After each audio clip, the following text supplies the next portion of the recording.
Hello, my name is Renee Nicholson, and I am the director of the West Virginia University Humanities Center. And today I am talking to Dr. Lisa DeFrank-Cole of WVU's Leadership Studies program, whose book, Women in Leadership, Journey Towards Equity, is one of the featured in the 2022 long-form scholarship event. And Women in Leadership is the winner of the most promising new textbook from the Academic Authors Association. Lisa, thanks for talking with me today. And I'm hoping we could start off with you just describing to us your book. Well, first, thanks, Renee. I really appreciate the opportunity to talk with you about this book. I mean, I'm so passionate about this subject, and it just warms my heart to talk more about it. So thanks for your interest in it. So I don't go far without having a copy of it to share. And I thought it would be interesting to talk a little bit about the look of the book first. It's purple, and that is by design. Purple is the color for gender equity. And so first and foremost, we wanted the audience to kind of see that it's purple and that we support equity. The title, Women and Leadership specifically, was chosen because we believe women can be leaders in any context. They don't have to be in a specific leadership position. Certainly, there are positional leaders, but we also recognize that a woman doesn't have to, or a man for that matter, doesn't have to be in a position in order to be a leader. And so it is specifically called Women and Leadership as a topic instead of Women in Leadership. And of course, a journey is a long time. A journey is not a quick walk. So we know that it's going to take a long time to get there. So the book itself has been co-authored by Cheryl Tan, and she is at the Kravis Leadership Institute at Claremont McKenna College in California. And she's been a phenomenal colleague, co-author, and friend over the years. The book is about 350 pages, and it has 3 sections, each with about 4 chapters in each section.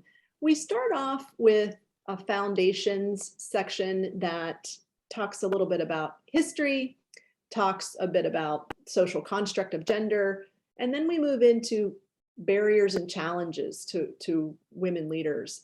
And we didn't want to leave it there. We didn't want to just talk about stereotype and bias.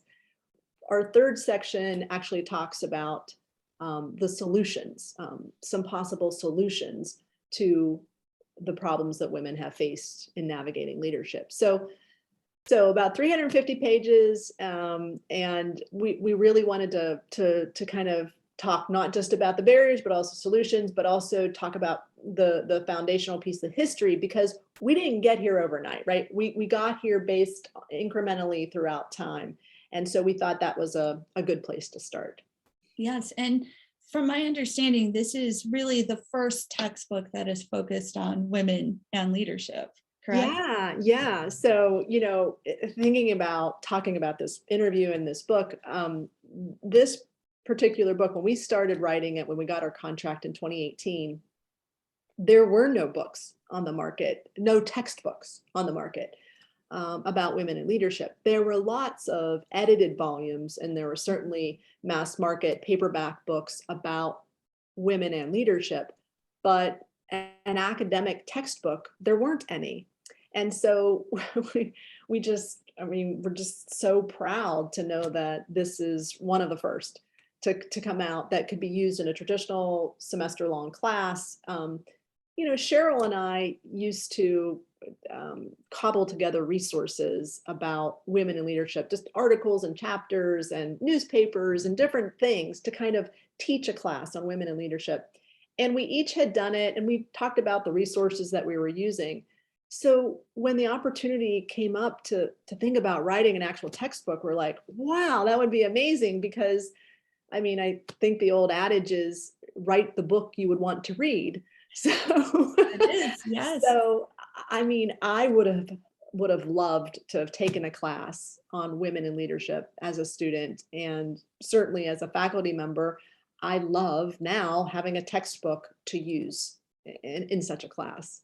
Sure, which we kind of answered my next question, which was about what motivated the project. But I know that you also have some personal motivations. So we have some of those professional ones and the need. Obviously, it builds a need, but maybe you can speak a little bit to some of those personal motivations. Oh, sure. And, growing up, I don't know about you, but growing up, I read textbooks that were largely written from a singular perspective, and they mainly talked about men and men in leadership throughout history.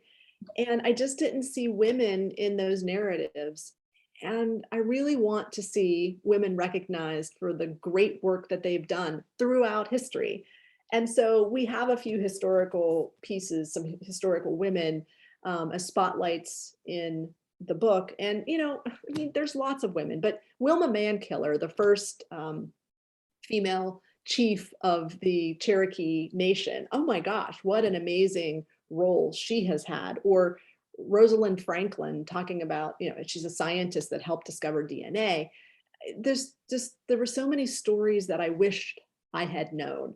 And so again, pulling some of these together into this book was personally and professionally rewarding. And, when I think about writing, I'm not the type of person that should have written a textbook.